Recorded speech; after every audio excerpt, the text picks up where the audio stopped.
when we last left off, I was starting this Chrome automation, and I am going to be pulling the keywords for every site in a list I had recently generated using the True Competitors feature of Moz Pro.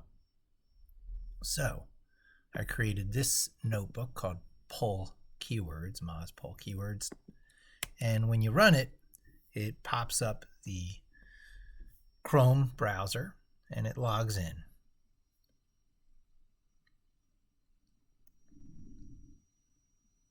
Now I actually have it in this mode where this thing pops up. On the last video I demonstrated how it could just pop up and disappear, but this time I ran this little Codegen thing by simply putting a pause in the code. The reason this appeared here is because I changed this little toggle, pause to record. I changed it to true, and in the automation, when it gets up to that point, it opens Codegen, and now we can do stuff to record in the site.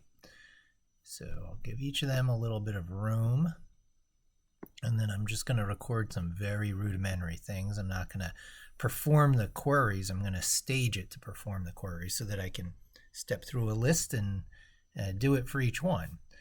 So we hit record here, and then we do something over here. I'll actually go into Moz Pro by clicking this, which brings up a submenu, and we click that. And you can see each click is adding something on Codegen.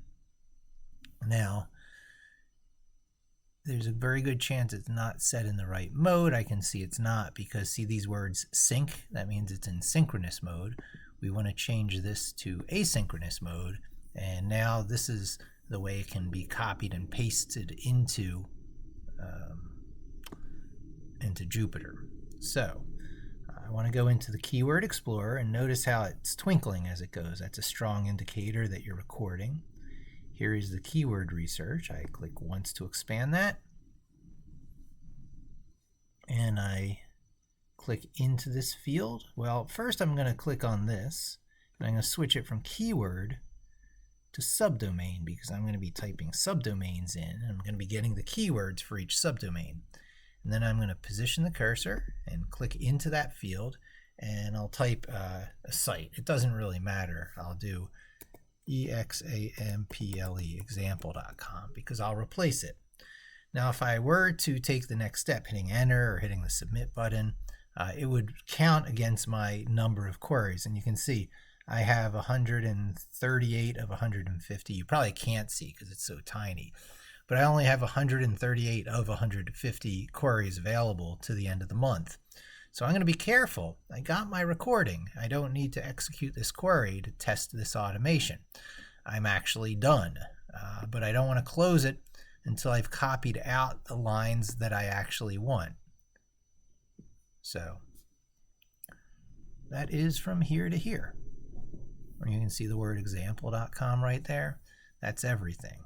So I can copy that,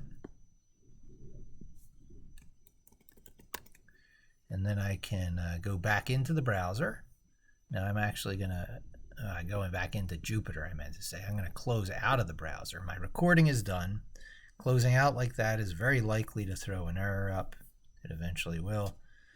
But we're going to go into where I have some notes here. Begin Codegen lines, insert your async Python here, and end Codegen lines. So I should be able to just paste that in. There's my lines. Now there are a couple of things. I need to indent it to the right amount, and I need to get rid of those extra ones that are put in there. But aside from that, this should play back right up to that same point as it did when I recorded it. So we make sure that there's no asterisk here. That would mean it's still running. It freed itself up. This is all in one code block. There's the error that eventually comes up, right, when you X out of browsers before it expects. And yeah, that should be it. Let me run this and see if Chrome is starting to be automated to do its thing.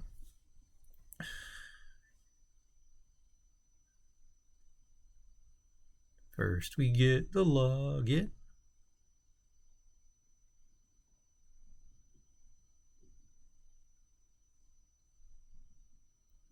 And then, oh, I forgot to turn that off. So anyway, there's a debugging mode here. I got to probably find some easier way to toggle back and forth, but I'll change that to false. You can see the number came back, so it's already ready to rerun. Sorry to make you wait through that one extra thing, but you know, let it be a lesson.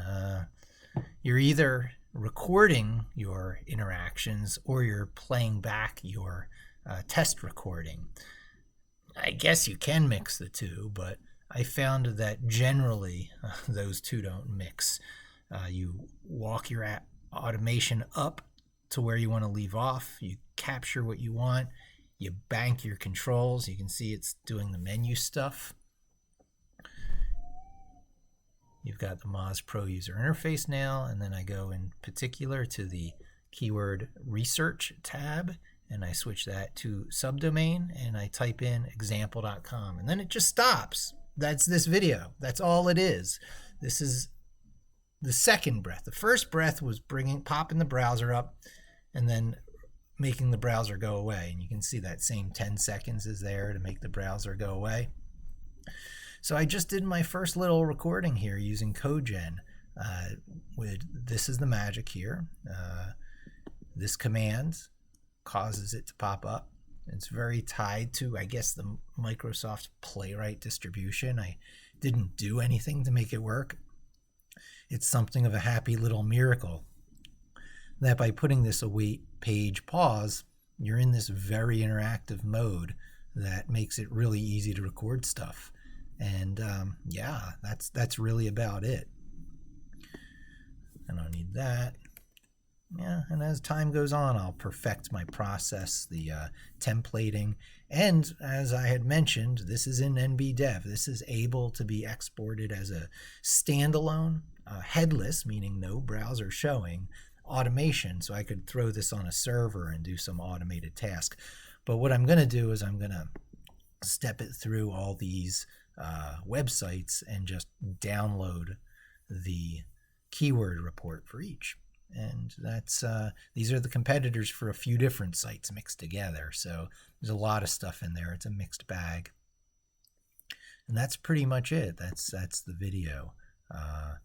This Moz Combine is where I combined the competitors using sort of a stacked CSV approach, loading each already manually.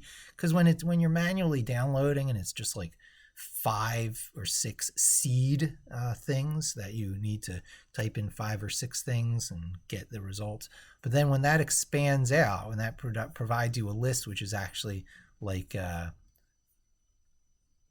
53 long, 53 downloads is a little bit tedious, and that's worth firing up a little bit of a browser automation. So that's it. That's what you can see here. This is me taking that deep breath before I start hitting the submit button, downloading, and moving through, doing each one successively.